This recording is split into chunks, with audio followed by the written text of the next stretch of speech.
أعوذ بالله السميع العليم من الشيطان اللعين الرجيم. بسم الله الرحمن الرحيم. الحمد لله الذي ذكره شرف للذاكرين وطاعته نجاة للمطيعين وحمده عز للحامدين وشكره فوز للشاكرين والصلاة والسلام على سيد الأنبياء والمرسلين أبي القاسم محمد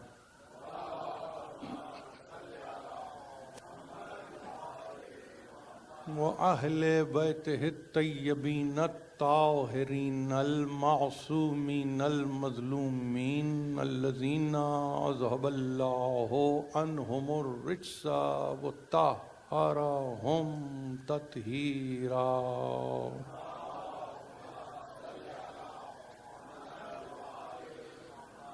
أما بعد فقد قال الله سبحانه وتعالى في محكم كتابه الحكيم وإنه لتنزيل رب العالمين نزل به روح الأمين على قلبك لتكون من المنذرين. صلوات.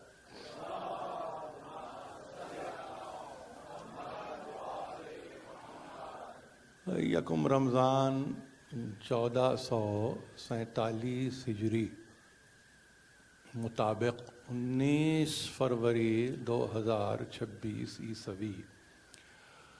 یہ تاریخ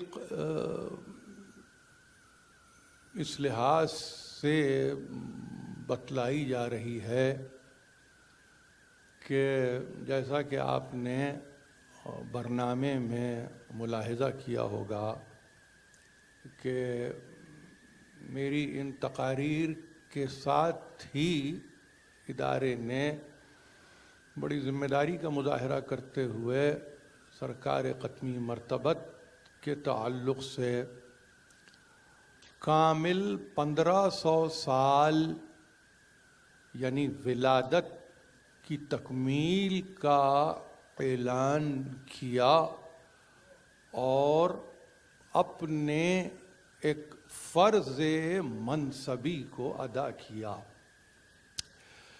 یہ میں سمجھتا ہوں کہ من حیث مجموعی اداروں کی ذمہ داری ہے کہ جب وہ برناموں کا انعقاد کریں، پروگرامز کو اناؤنس کریں، تو اگر کوئی تاریخی اہمیت کی گفتگو ہو سکتی ہے یا تاریخی اہمیت کو بتلایا جا سکتا ہے تو اس کو بتلائیں.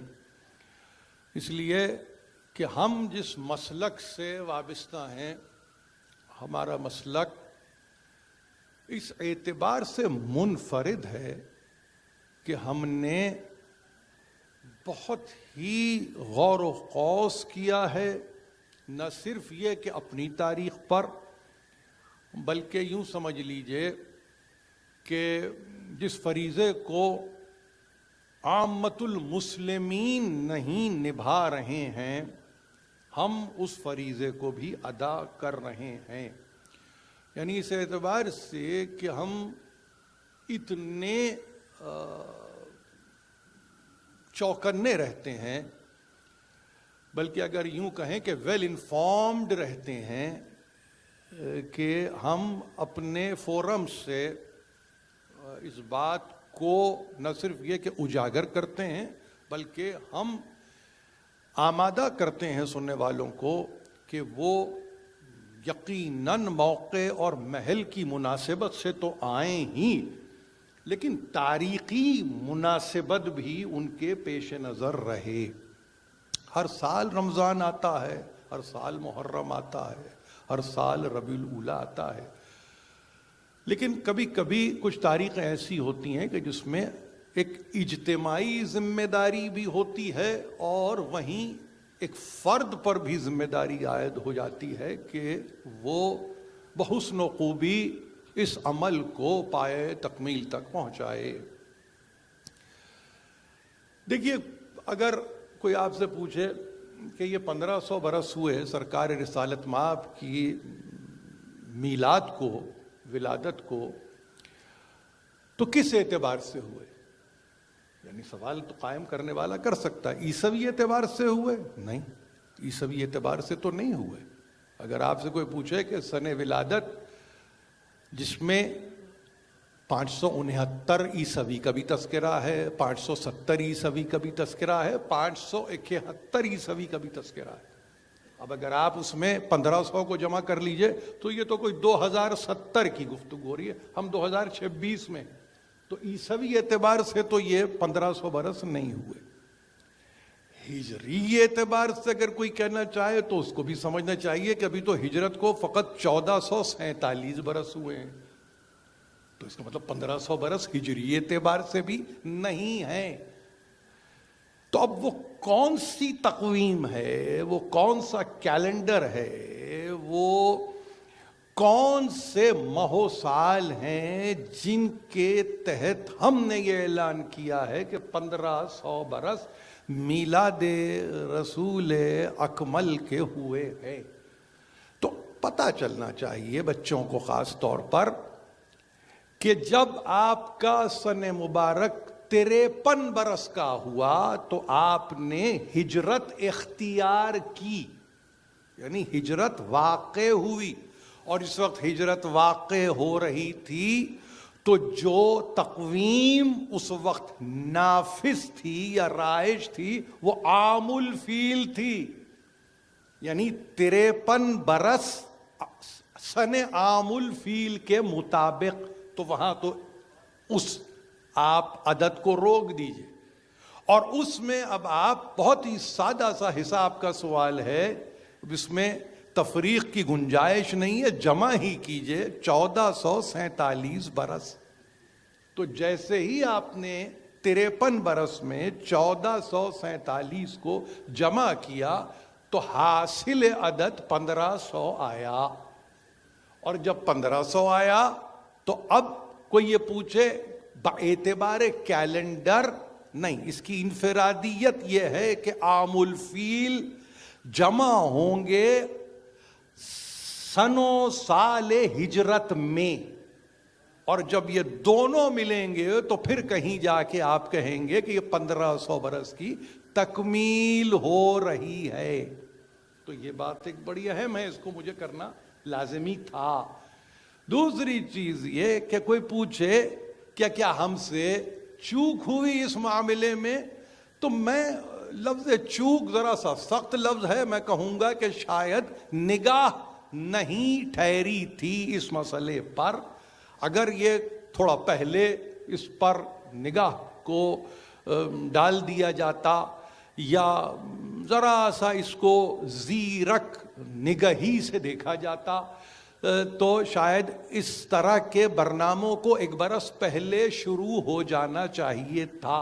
اس کی وجہ یہ ہے کہ اب جیسے ہی پہلی محرم آئے گی سال بدل جائے گا، اور جب سال بدلے گا تو وہ 1448 ہجری کا محرم ہوگا، تو اب آپ نے تجاوز کیا، یعنی 1500 برس پہ نہ آپ رکے نہ روک سکے، بلکہ اب آپ متجاوز ہو گئے، یعنی تکمیل کے بعد ہم مناتے چلے جائیے، مطلب اس میں تو کوئی روکنے والا تو کوئی ہے نہیں کہ اب آپ پورا 1 سال منائیے، اس کے بعد 2 سال تک اس کا تذکرہ، کہ 3 سال یہ کہہ کے کیجئے کہ سرکار رسالت مآب کے 1500 برس حیات کے مکمل ہوئے، تو ٹھیک ہے، وہ بھی صحیح ہے۔ لیکن ہم چونکہ چیزوں کو بر وقت کرنے کے عادی ہیں، اور ہمیشہ ہم نے یہ چاہا ہے کہ کوئی دوسرا ہمیں متوجہ نہ کرے، بلکہ ہم ان کو جا کے یہ کہیں کہ آپ شاید اس پر غور نہ کر سکے۔ یہاں دوسرے سے مراد کوئی اور نہیں ہے، میرے وہ مسلمان بھائی ہیں کہ جو بڑی شان سے گو کہ آپس میں ایک اختلاف بھی واقع ہے میلاد کے تعلق سے، مگر باوجود اس کے وہ میلاد کی محفلوں کو نہ صرف یہ کہ سجاتے ہیں بلکہ میلاد کو منعقد بھی کرتے ہیں۔ اب اس کا کوئی تاریخی حوالہ دوں تو قریب ترین تاریخی حوالے میں آپ پڑھ لیجئے جا کے سیرت النبی کو، شبلی نعمانی کو، اور پہلے ہی والیوم کے دیباچے کو پڑھ لیجئے، مقدمے کو پڑھ لیجئے۔ وہاں انہوں نے ساری باتوں کے باوجود جب شاہ ولی اللہ کا تذکرہ کیا تو انہوں نے کہا کہ ہاں وہ خود ایک ایسی محفل میں شریک ہوئے ہیں مکے میں کہ جہاں پہ میلاد کی محفل تھی، اور انہوں نے کچھ نورانی ہستیوں کو آتا ہوا بھی محفل میں دیکھا ہے۔ یہ شبلی نعمانی ہے۔ بتانا اس لیے ضروری ہے گو کہ آپس میں ذرا سا یعنی مختلف طبقات میں جیسے ایک طبقاتی کشمکش ہوتی ہے نا، ویسے ہی ایک فکری کشمکش بھی ہوتی ہے کہ جس میں یہ کہ بھائی ہونا بھی چاہیے کہ نہیں ہونا چاہیے، میلاد کی محفل کو منانا بھی چاہیے یا نہیں منانا چاہیے، یہاں تک کہ فتوے اس پر آ گئے کہ خود سرکار رسالت مآب نے اپنے ولادت کے دن کو کبھی کسی طرح سے منایا نہیں ہے۔ یہ غیر متعلق باتیں ہیں، ہم اس پر غور نہیں کرتے اور ہم نہ چاہتے ہیں کہ اپنے وقت کو اس پر ضائع کریں، لیکن ہمارے لیے ضروری یہ تھا کہ اب یہ 1500 برس آپ کے سامنے رکھے ہوئے ہیں۔ اب سوال یہ پیدا ہوتا ہے، دیکھیے آج کی تقریر مقدمے میں جائے گی، میں سمجھتا ہوں ایک آدھ دن اور شاید، مجھے تو اپنے عنوان تک پہنچنا ہے جس کا ابھی میں چند ہی سمجھیے دقیقوں کے بعد اعلان کر دوں گا تاکہ ہمارے سوچنے والے احباب خاص طور پر نوجوان اس کو سوچیں اور اس پر فکر کریں باعتبار قرآن و حدیث۔ دیکھیے مسئلہ کیا ہے، مسئلہ یہ ہے کہ یہ میلاد یا ولادت ہم نے لفظ استعمال کیا اور ظاہر ہے کہ ہم یہ کہہ رہے ہیں 1500 برس، افادیت کیا ہے آج؟ اگر کوئی آپ سے پوچھے کہ بھائی کیا یہ رسمی یا یہ کوئی ایسی محفل ہے جو فقط اسمی یعنی نام کے لیے ہو رہی ہے؟ نہیں۔ کیا یہ 27 تقریریں صرف اس بات پر یعنی گزر جائیں گی کہ میلاد کے تعلق سے ہم گفتگو کریں گے؟ قطعاً ایسا نہیں ہے۔ میں کہنا یہ چاہتا ہوں کہ ہم جس کا تذکرہ کرنے کے لیے حاضر ہوئے ہیں، پہلے تو اپنے آپ کو سمجھیے کہ وہ ہستی کون ہے۔ تو آپ یہ کہیں گے کہ اس کے ساتھ انگریزی کا، خاص طور پر بچوں کو دیکھتا ہوں تو ذہن میں آتا ہے کہ وہ یہ سمجھے کہ یہ ایسی پرسنالٹی ہے کہ جس کو کہتے ہیں کہ جس کے لیے ٹائم لیسنس، یا اس لفظ کو یاد رکھیں گے، جس کے لیے زمان و مکان کی کوئی قید نہیں ہے۔ پہلی تو بات کو سمجھ لیجئے، میلاد میں یا وفات میں یہ دو لفظ کچھ چیزوں کو طے کر دیتے ہیں، یعنی اس کے وہ حدود کو طے کر دیتے ہیں جس کے نتیجے میں کچھ قیود پیدا ہو جاتے ہیں۔ ہم ان حدود سے بلند ہو رہے ہیں تائیں کہ قیود میں بھی پابند نہ رہیں۔ لہذا ہم کیا کر رہے ہیں؟ ہم یہ کہہ رہے ہیں کہ دیکھیے جس ہستی کا تذکرہ ہو رہا ہے تو اس کے لیے لکھنے والے مستشرق اورینٹلسٹ نے انہوں نے یہ بجبر ہی صحیح مگر لکھا ہے کہ ایک عجیب کیفیت ہے ہستی کی، ٹائم لیسنس کی۔ یعنی وہ کیسے طے کیا؟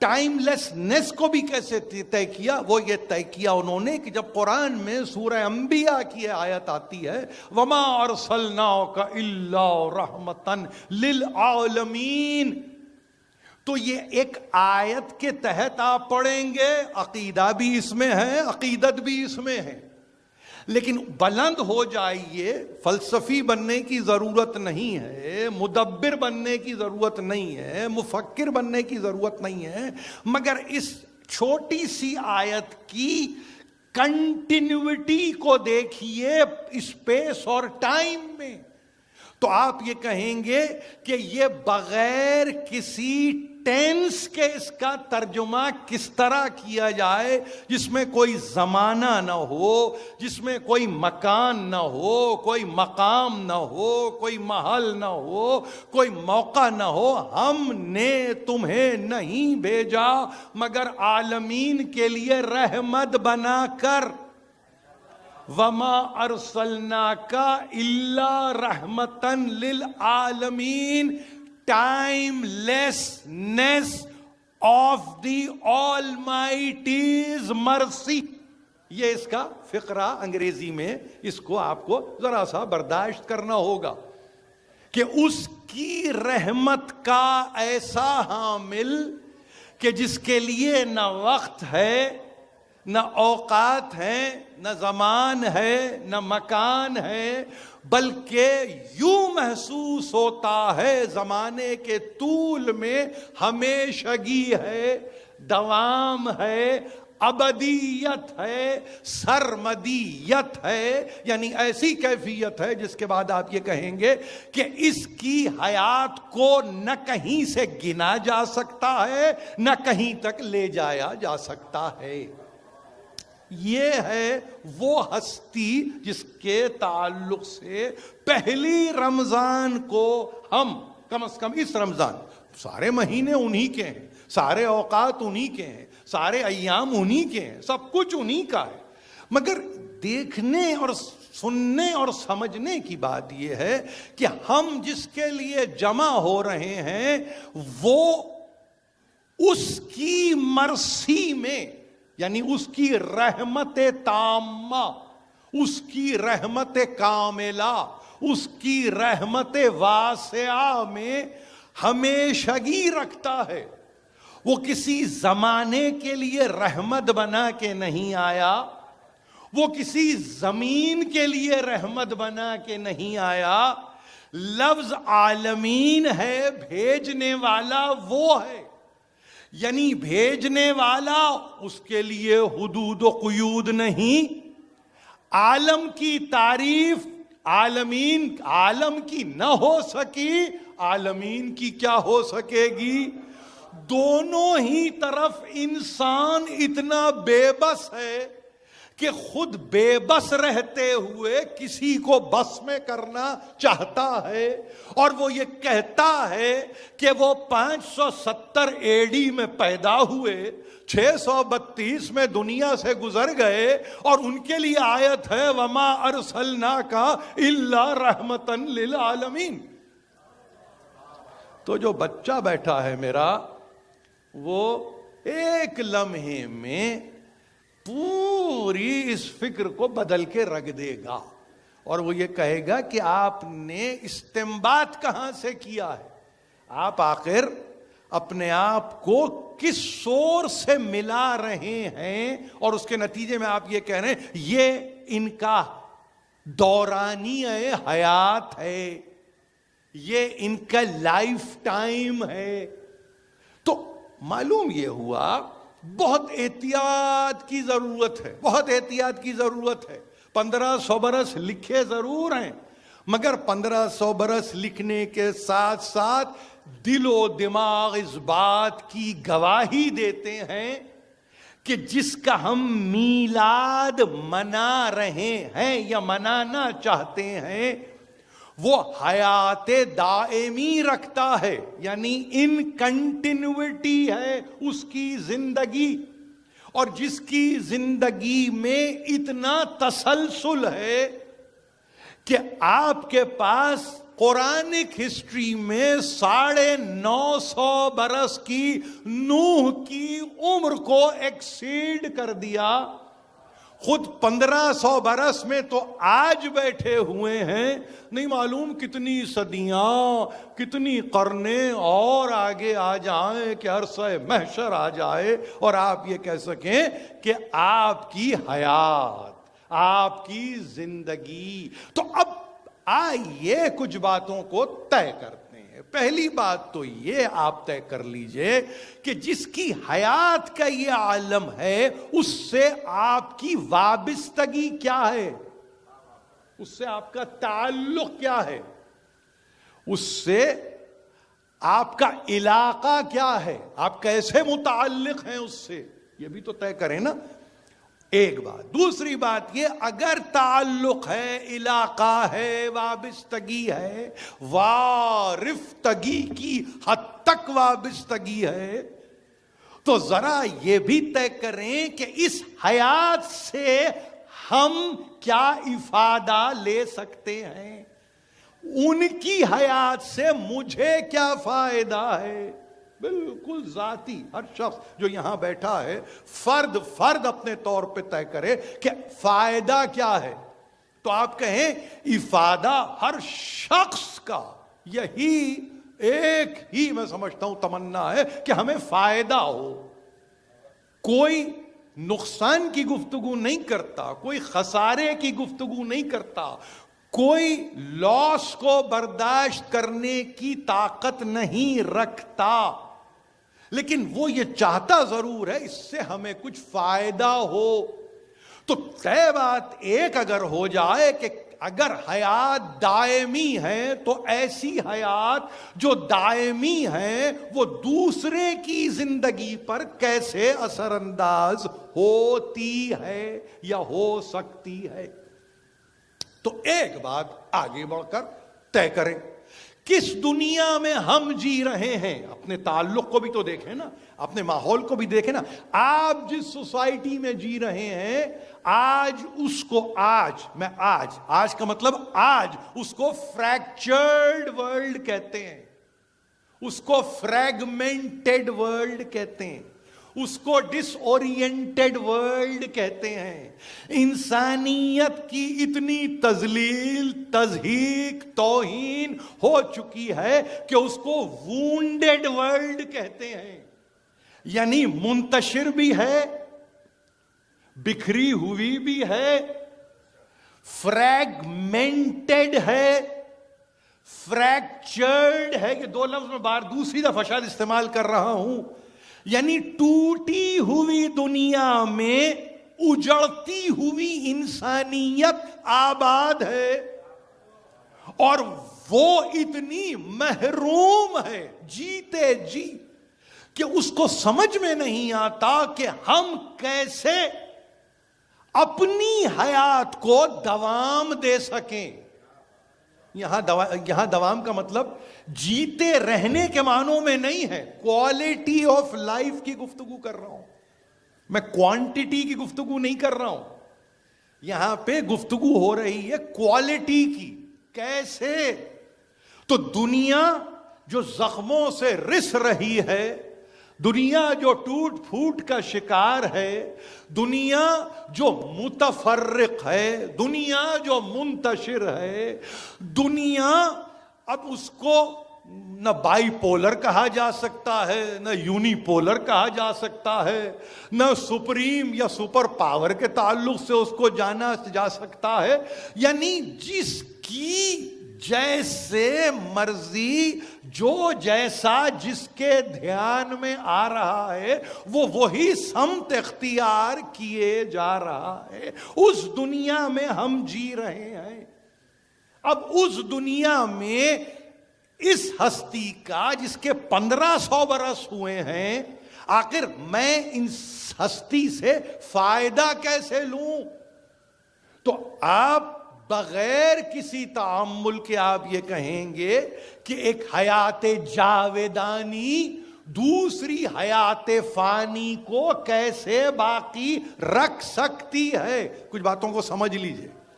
ایک حیات جاودانی ایک حیات فانی کو کیسے جلا دیتی ہے, بجھتی ہوئی شمع کو روشن شمع کیسے منور رکھتی ہے.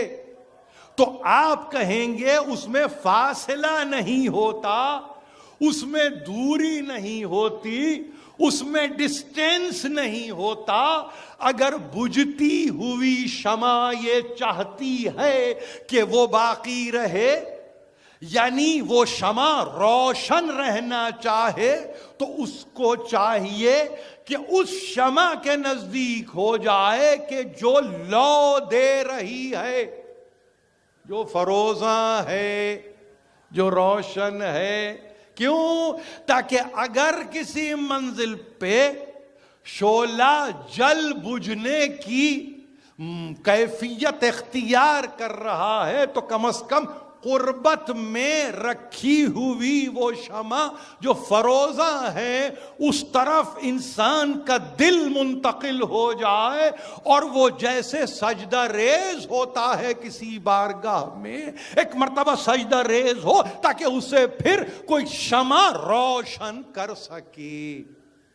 یہ ایک اصول ہے، زندگیاں اسی طرح سے ہیں۔ گھر میں جب آپ کے کوئی بزرگ ہوتا ہے تو آپ اس کی طرف جھکتے ہیں، آپ اپنے آپ کو جھکاتے ہیں، آپ اس کی خدمت میں اپنے آپ کو لے جاتے ہیں تاکہ آپ کو کچھ ایسی قوت ملے جس کے نتیجے میں پھر آپ مستعد ہو جائیں، تیار ہو جائیں، آمادہ ہو جائیں۔ یہ گھر کی زندگی ہے، یہ گھر کی زندگی ہے۔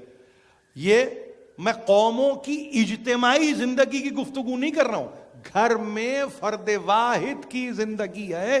بزرگ گھر میں ہے تو آپ آداب و سلام کے لیے اس کی خدمت میں جاتے ہیں، وہ صبح ہو یا وہ وقت کے جب وہ واپس آتا ہو، وہ جو کچھ بھی ہو، یہ طریقہ ہے۔ اس لیے کہ یہ جھکاؤ کا عمل ہی فروتنی کا عمل ہے، یہ جھکاؤ کا عمل ہی نمو کا عمل ہے، یہ جھکاؤ کا عمل ہی آپ کو اس بات کے لیے آمادہ کرتا ہے کہ ہم اپنے آپ کو تیار کرنا چاہتے ہیں۔ یہ جھکنے کا عمل سرنڈر ہونے کا عمل نہیں ہے، یہ جھکنے کا عمل اپنے آپ کو شکست و ریخت کی منزل پہ لا کھڑا کرنے کا نام نہیں ہے۔ یہ جھکنے کا عمل یہ ہے کہ آپ سلامت تو ہم باقی، آپ ہیں تو ہم ہیں، آپ کی سرپرستی میں ہمیں آگے بڑھنا ہے۔ یہ جھکاؤ کا عمل بزرگی کی طرف لے کر جاتا ہے۔ قوموں میں بزرگی اس وقت پیدا ہوتی ہے جب انسان اپنے بزرگوں کے آگے سر تسلیم کو خم کرے اور ایک مرتبہ یہ کہے کہ آپ کی بزرگی کے نتیجے میں ہم بزرگ ہونا چاہتے ہیں۔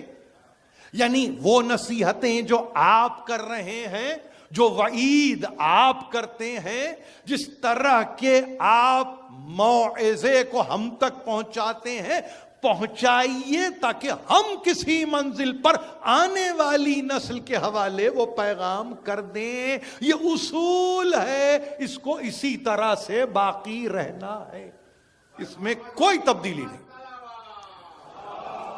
اب اس تمہید کو پیش نظر رکھیے۔ دیکھیے حیات رسول آج دنیا کہہ رہی ہے کم از کم 4 چیزیں تو ایسی ہیں کہ جو آپ رسول کی حیات سے کسب کر سکتے ہیں۔ ایک ورثہ، ایک ترکہ، ایک وصایا، ایک روایا۔ یہ 4 چیزیں یاد رکھیے کہ رسول کی زندگی 1500 برس کے موقع پر یہاں موجود ہیں، پریکٹیکل اپروچ کے ساتھ ہیں۔ یہاں پہ ہم اس لیے نہیں آئے ہیں کہ گزشتگان اموات پر سورہ فاتحہ پڑھنا ہے، نہیں، ہم کہہ رہے ہیں کہ ہم جس کا تذکرہ کر رہے ہیں اس کے لیے طے کیا ہے، طے بڑوں نے، آپ کے بڑوں نے، کہ بیک وقت ان سے اگر لینا ہے تو ایک ورثہ بھی ہے جو ان کا ہے، جو پہنچتا ہے، کوئی طریقہ بھی ہے جو ان کا پہنچتا ہے، کوئی وصایا بھی ہیں ان کے جو آپ تک آتے ہیں، کوئی روایا بھی ہے جو آپ تک پہنچ رہی ہیں۔ یہ 4 چیزیں ہیں۔ اب اگر کوئی کہے ورثہ تو کوئی 4 دیواری تلاش نہ کرے بلکہ علم کو ورثہ سمجھے اور پھر یہ کہے کہ ہاں ہم اس در دولت پہ آئیں گے تاکہ علم سے وابستہ ہو جائیں۔ ترکہ اگر کوئی کہہ رہا ہے ہم کو ان سے ترکہ ملے تو جو انہوں نے ترک کیا ہے اس کو اختیار کرو۔ کسی سلطان نے، کسی خلیفہ نے، کسی صاحب مملکت نے، کسی صاحب حکومت نے اگر چھوڑا ہے تو نہیں، اس لیے وہ گیا، اس کا ترکہ بھی چلا گیا۔ لیکن یہ چونکہ حیات جاویدانی رکھتے ہوئے کچھ چھوڑ رہا ہے تو یہ ایسی چیز نہیں چھوڑ سکتا جس کو فنا نصیب ہو، وہ ویسے ہی چھوڑے گا جیسے اس کی اپنی حیات ہے۔ باقی رہنے والی چیز کو ترکے میں چھوڑنے والا پیغمبر، جس کو ختمی مرتبت کہتے ہیں، جس کو وہ ختم الرسل کہتے ہیں، جس کو خاتم النبیین کہتے ہیں، جب وہ چھوڑ رہا ہے تو پھر وہ کسی جائیداد کو نہیں چھوڑتا، وہ ایک عہد امامت کو قیامت تک کے لیے چھوڑتا ہے تاکہ ہدایت کے راستے کھلے رہیں۔ یہ یاد رکھیے، یہ باتوں کو بہت، یعنی میں عرض کروں بچوں کو خاص طور پر کہتا ہوں، ذہن نشین کریں۔ ترکہ بھی ہے، ورثہ بھی ہے، وصایا بھی ہے، روایہ بھی ہے، سب کچھ اپنے مقام پر ہے، مگر جب آپ ان ڈیپتھ اسٹڈی کریں گے تو آپ کہیں گے اچھا تو ورثے کا مطلب علم، اچھا ترکے کا مطلب عہد امامت، اچھا وصایا کا مطلب کوئی وصی جس سے کوئی وصیت کر گیا ہو، تو تعلق تو آپ کا باطن کا ہے نا۔ اور پھر روایہ، اب دنیا اسے سنت کہے، میں اختلاف تو نہ اختلافی نوٹ رکھتا ہوں نہ اختلاف کرتا ہوں، آپ اس کو حدیث کہیے، آپ اس کو سنت کہیے، آپ اس کو روایت کہیے۔ انگریزی میں اس کا ایک ہی ترجمہ ہوگا، ٹریڈیشن۔ اور اگر ٹریڈیشن کو آپ دوبارہ سے ریفر بیک کریں گے اوریجنل زبان پہ تو ٹریڈیشن بمانی ہے حدیث۔ تو اس کا مطلب کیا ہوا؟ کچھ چار ایسی چیزیں ہیں جو زندہ ہیں، پائندہ ہیں، تابندہ ہیں، روشن ہیں، عیاں ہیں، نہا ہیں، پنہا نہیں ہیں۔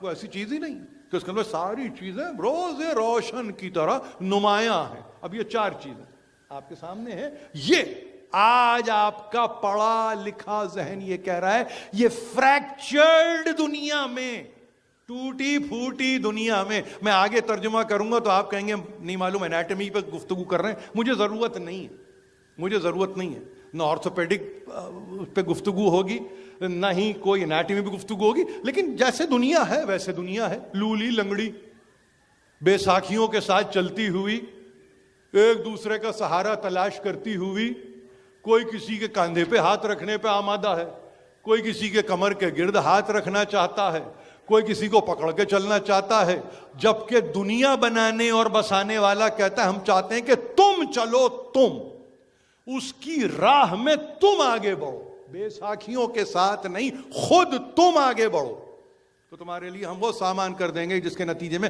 تمہیں کسی کرچ کی ضرورت نہیں ہوگی، بلکہ دنیا تمہاری طرف دیکھے گی یہ کس قوت کے ساتھ آگے بڑھ رہے ہیں۔ دیکھیے معین وقت ہے میرے پاس، میں نے جیسے کہ یہاں کے منتظمین سے میں نے خود کہا کہ عمومی دنوں میں 35 منٹ تک ہونی چاہیے، لیکن اب میں دیکھ رہا ہوں وقت پر میری نظر ہے ظاہر ہے، لیکن خود احساس یہ ہوتا ہے کہ بات ناتمام رہ جاتی ہے یا رہ رہی ہے تو مکمل کرنا میرا فریضہ ہے۔ آج کی حد تک بس ایک چیز کو جلد از جلد میں کم از کم طے کروں، ایک مرحلے کو، پھر ہم کل سے گفتگو جب کریں گے ہو سکتا ہے ایک آدھ دن اور لوں۔ ہم نے آغاز میں سورہ شعراء کی 3 آیتوں کو عنوان بنایا ہے، یہ 26واں سورہ ہے، اور اس کی انتہا میں جب آپ جائیں گے تو آپ ان آیتوں کو پالیں گے۔ 227 آیتوں پر مشتمل چھوٹی چھوٹی آیتیں ہیں، لیکن جو موضوع اس سے نکل رہا ہے، میں روانی سے اس کا ترجمہ کر دوں کہ عالمین کے رب نے اس قرآن کو نازل کیا ہے، روح امین اس قرآن کو تیرے دل پر لے کر نازل ہوئے ہیں تاکہ تو ان کو عذاب خداوندی سے ڈرائے۔ یہ فری ہینڈ ٹرانسلیشن ہے، وَإِنَّهُ لَتَنزِيلُ رَبِّ الْعَالَمِينَ نَزَلَ بِهِ روح الامین عَلَى قَلْبِكَ لِتَكُونَ مِنَ الْمُنذِرِينَ۔ یہ آیتیں ہیں نا، آپ پڑھ لیں گے، ابھی ظاہر ہے کہ ویسے بھی دورہ قرآن سے آپ گزر رہے ہیں، تو یہ سورہ آپ کی نگاہوں میں آئے گا اور آپ اس کو پھر جا کے ترجمہ بھی دیکھیں گے اس کے حاشیے میں، اور جب تک ممکن جتنا مجھ سے ممکن ہوگا میں بھی اس پر آپ کی توجہات کو مبذول کراتا رہوں گا۔ تو اب یہ آیتیں آپ کو ایک عنوان کی طرف، خاص طور پر ایک عنوان کی طرف آپ کو لے جا رہی ہیں، اور وہ عنوان سوا اس کے نہیں ہو سکتا تھا کہ ہم ان 27 دنوں میں قلب محمد پر گفتگو کریں۔ ایک مرتبہ آواز بلند صلوات بھیج دیجیے۔ یہ عنوان یاد رہنا چاہیے آپ کو، قلب محمد۔ کوئی لفظ ایسا نہیں ہے کہ آپ یہ کہیں کہ یہ خود کا ایجاد کردہ ہے۔ اللہ قلبک لتکون من المنذرین، تمہارے دل پر روح امین اس قرآن کو لے کر آئے ہیں، نازل ہوئے ہیں تاکہ تم ڈرانے والوں میں، لتکون من المنذرین، ڈرانے والوں میں ہو، عذاب خداوندی سے ڈرانے والوں میں آپ ہوں۔ قلب محمد پر تقریریں یہاں پر ہوں گی، کچھ آپ سوچئے، کچھ میں بھی سوچ رہا ہوں، اس فکر کو آگے لے کے چلیں گے۔ دیکھیے جس کی جتنی کیپیسٹی ہے وہ اس کو اسی طرح سے سوچے، کوئی ٹرانسلیٹ کرے اس عنوان کو، کوئی ٹرانسلیٹریٹ کرے اس عنوان کو، کوئی تصوف کے زاویے اس میں ڈال دے، کوئی اس میں علم کلام کے تحت سوچے، کوئی اس کو تاریخی تناظر میں لے جائے، اہل لغت اس کو لغت کے اعتبار سے سمجھیں، اہل زبان اس کو زبان کے طور پر جانیں، جس کا ادب میں کچھ مقام ہے وہ اس عنوان کو ادب کے حدود میں طے کرے، مگر یہ عنوان ایسا عنوان ہے جس میں دوام ہی دوام ہے، اور اس دوام کا اہتمام میں نہیں کر رہا ہوں، ذات خداوندی خود کر رہی ہے۔ یہ قرآن کو تیرے قلب پر روح امین لے کر نازل ہوئے ہیں، ہوئے تھے نہیں، ہوئے ہیں، یہی ترجمہ موجود ہے۔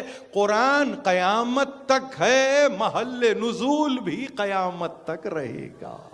جہاں نازل ہو رہا ہے وہ مقام موت کی آغوش سے ہمکنار نہیں ہو سکتا، اور جو پیغام آ رہا ہے وہ قیامت تک باقی نہیں رہ سکتا۔ اس کا مطلب دونوں چیزوں کو برابر رہنا ہوگا۔ جس محل پہ آ رہا ہے اس کی بھی حیات طے ہے، جو آ رہا ہے اس کی بھی حیات طے ہو رہی ہے۔ قلب محمد کے عنوان پر گفتگو یہاں رہے گی سورہ شعراء کی ان آیتوں کے تحت۔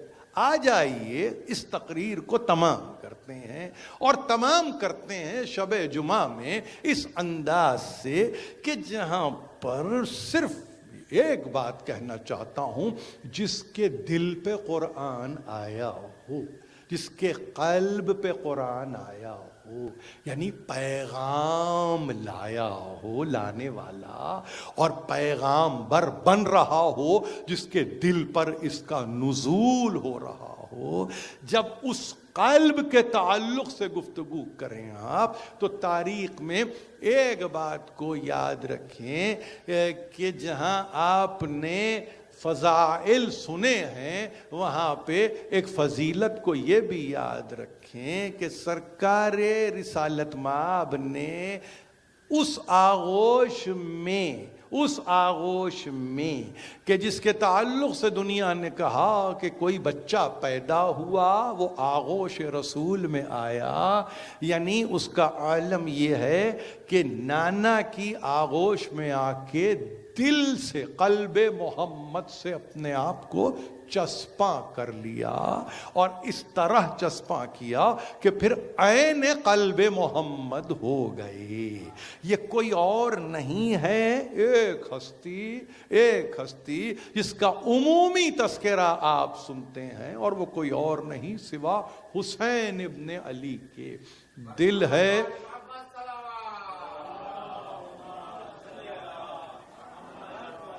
ہے تو ظاہر ہے کہ قلب ہے، اور اگر قلب ہے، قلب محمد ہے، قلب محمد سے متصل اگر متصل کوئی ہے تو کہنے والے یہ کہتے ہیں وہ حسین ابن علی ہے جو قلب محمد سے متصل ہے. متصل یاد رکھیے یہ وصل ہے. وصل یہاں پہ فراق نہیں ہے, یہاں جدائی نہیں ہے, یہاں علیحدگی نہیں ہے, وصل ہے. آپ لفظ وصال مرنے کے معنوں میں استعمال کرتے ہیں, وصال جڑ جانے کے معنوں میں ہے. اصل روح سے جا کے مل جانا وصال حقیقی ہے. موت کے لیے اس لفظ کو استعمال کرنے والے ڈراتے ہیں, جبکہ یہ لفظ تو آپ کو آمادہ کرتا ہے کہ انسان شائق رہے اس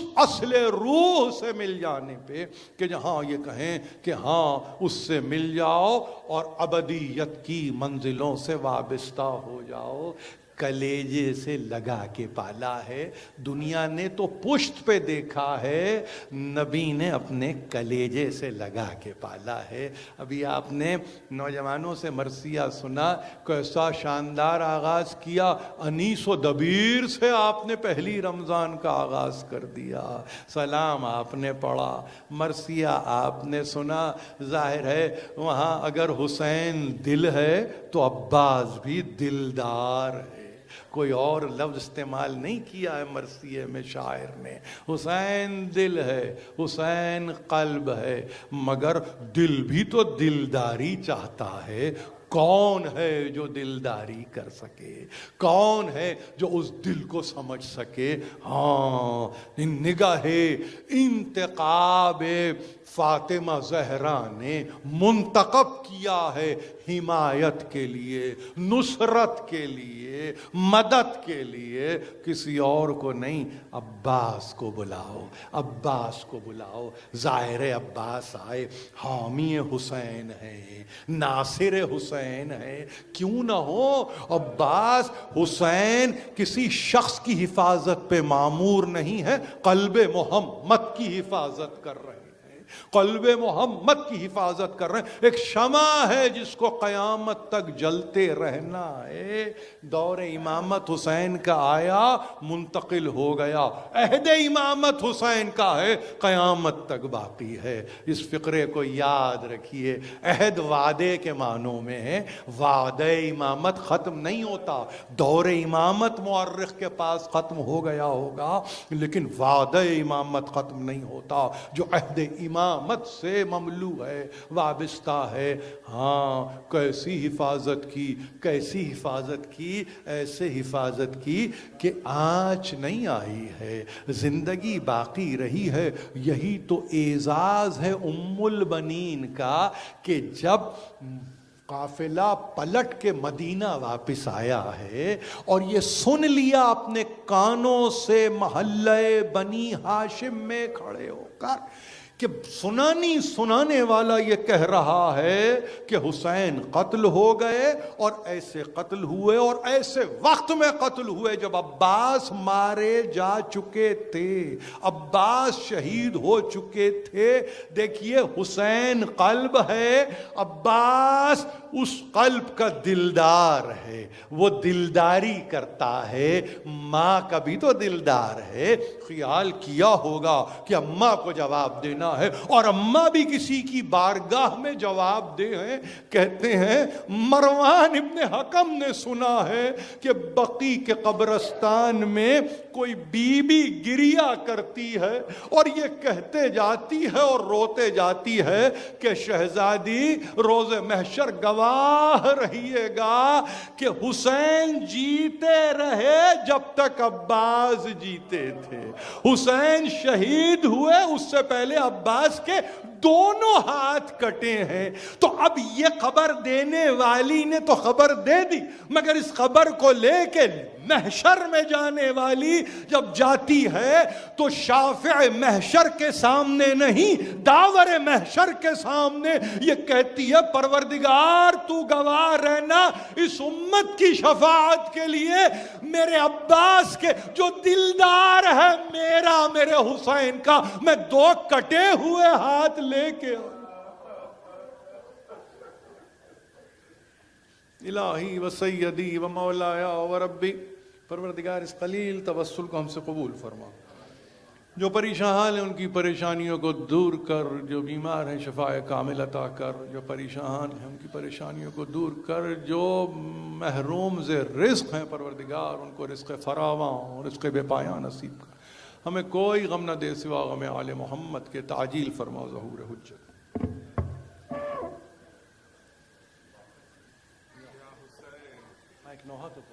یا حسین